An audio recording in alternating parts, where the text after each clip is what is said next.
Cześć, witam w kolejnym radiowym filmie. Do naprawy mamy radio, telefon, transceiver ICOM model IC7400. Swego czasu bardzo kultowy, a myślę, że i do dzisiaj często jeszcze wykorzystywany. Pokrywa pasmo KF 6 metrów, jak i pasmo 2-metrowe, dlatego czyni go bardzo ciekawą opcją. Kiedyś na pewno, dzisiaj również. Co mamy tutaj na tapecie? Co go boli? Boli go to, że na zakresie 24 MHz 28, czyli na 12 metrach i 10 metrach nie oddaje mocy, a wręcz przeciwnie, ma gdzieś zwarcie. Widać, że jest zwarcie, mocne zwarcie, spada napięcie zasilania, ekran nasz się przymruża, no i nic nie wychodzi. No to przelećmy sobie. Mamy modulację FM, zobaczmy, czy oddaje moc. Zobaczmy, moc jest w pełni regulowana na sztucznym obciążeniu. W tym momencie mamy te 10 W. Pasmo 40 cm. Wyłączymy sobie skrzynkę. ALC wysterowuje. Power nam rośnie. O, tu skrzynka załączyła. 10 MHz. Pasmo 20 metrów. Poprawnie. Pasmo 17 metrów również poprawnie. 15 metrów wyłączymy skrzynkę również poprawnie. No i pasmo 12 metrów, skrzynka wyłączona, moc ta sama i widać. Przygasa nam ekran. Pobór prądu jest dość znaczny. ALC nie ma wysterowania ALC i moc nie wychodzi, pomimo że ja tutaj będę sterował mocą, to nic nam się tu z mocą nie dzieje. To samo na paśmie 28 MHz. Ta sama sytuacja. Nie wychodzi nam żadna moc.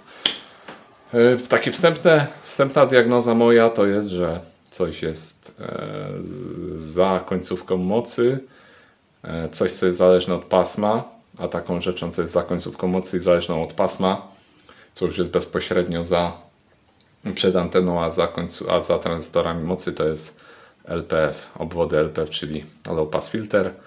No i mam taką nadzieję, że tylko tam jakiś kondensator uległ awarii z warą. Nie wiem, czy słyszycie, ale przy przełączaniu pasm słychać przekaźnik. Ten przekaźnik to jest przełączenie pasma BPF-a, filtra BPF. I tutaj przy przejściu na pasmo 12 metrów jest przełączenie, na 10 metrów nie, czyli one mają wspólne obwody filtrów i myślę, że tak samo z filtrami LPF. Więc tam bym szukał uszkodzenia. No dobra, wyłączamy, rozkręcamy radio, odpinamy zasilanie i działamy. No i po zdjęciu górnej pokrywy mamy jeszcze jedną taką stalową, którą odkręciłem. Mamy tutaj końcówkę mocy. I tu mamy zespół filtrów. Myślę, że trzeba się dostać tam poniżej. Są przekaźniki, już widać jakieś toroidy, kondensatory i tam obadamy, co jest pod spodem, więc trzeba chyba najpierw odkręcić te kable zasilające, zdjąć tą pierwszą płytę i zobaczymy, co jest pod spodem. No i dostałem się do naszego zespołu filtrów. Rzut oka na element, który jest na środku ekranu, widać, że jest stopiony, więc tu mamy problem. Tu jest zwarcie prawdopodobnie, albo to jest efekt zwarcia. Zobaczmy sobie na schemat, jak to wygląda na schemacie. No i na schemacie mamy taki oto widok. Tak, jesteśmy na schemacie, jesteśmy w tym miejscu.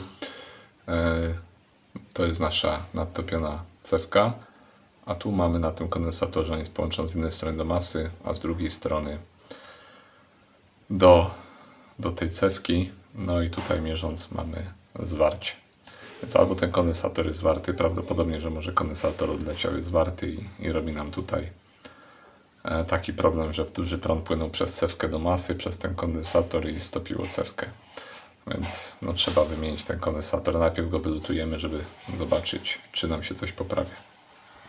Z tym, że taki jest problem, że żeby coś tutaj robić, trzeba całą płytę wymontować. No i z tym będzie trochę zachodu, trochę odkręcania, tranzystory, drivery, predriver.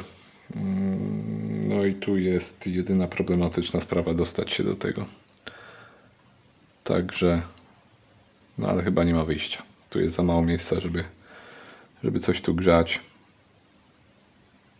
Także chyba drę całą płytę do góry. Słuchajcie, jakoś udało mi się wylutować. Kondensator okazał się sprawny.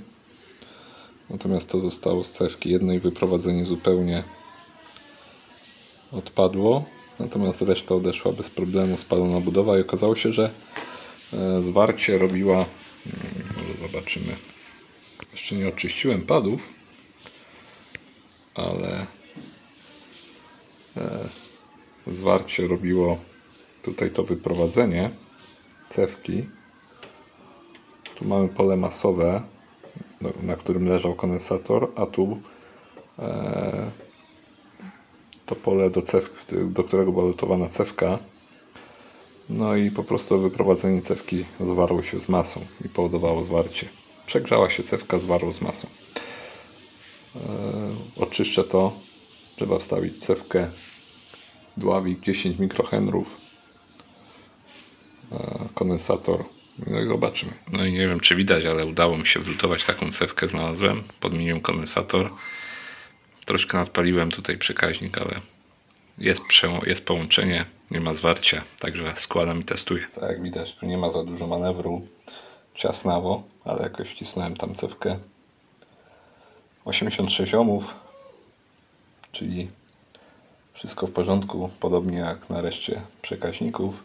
Potem wnioskuję, że przekaźnik jest ok, a problem był tutaj. Dobra, no nie ma innego wyjścia jak złożyć i przetestować.